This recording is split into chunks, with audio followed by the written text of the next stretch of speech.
حکایت ہے کہ ایک شکاری نے کنڈی کے ساتھ تھوڑا سا گوشت لگا کر دریا میں پھینک دیا، کنارے پہ بیٹھ گیا۔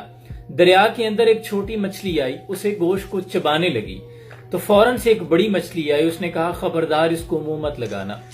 جیسے ہی تم نے اس کو چبانے کی کوشش کی، اس کے اندر ایک کانٹا موجود ہے، وہ تمہارے گلے میں پھنس جائے گا، اور جیسے ہی یہ ڈوری ہلے گی، باہر بیٹھا شکاری ہے اسے خبر ہو جائے گی، وہ تمہیں باہر کھینچ لے گا، پھر تمہیں چھوٹے چھوٹے ٹکڑوں میں کاٹ کر مسالے لگا کر ایک گرم کھولتے ہوئے تیل میں پھینکے گا، اور اس کے بعد 10 انگلیوں والے ہاتھ، 32 دانتوں والے انسان تمہیں کھا جائیں گے۔ باہر جانے پہ تمہارا یہ انجام ہوگا۔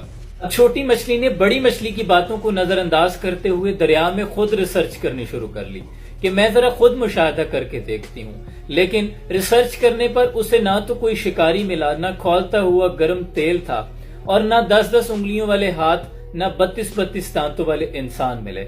اس کے ساتھ ہی وہ کہنے لگی کہ یہ بڑی مچھلی تو پتھر کے زمانے کی فرسودہ نظریات رکھتی ہے، اتنے جدید دور میں ایسی باتوں پہ یقین کون کرتا ہے، اس کی باتوں میں کوئی حقیقت نہیں ہے۔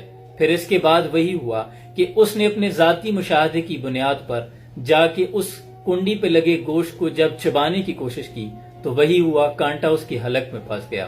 شکاری کو خبر ہو گئی، اس نے باہر کھینچا، اور باہر نکلنے پر وہی حالات تھے جو کہ بڑی مچھلی نے اس کو بتائے تھے۔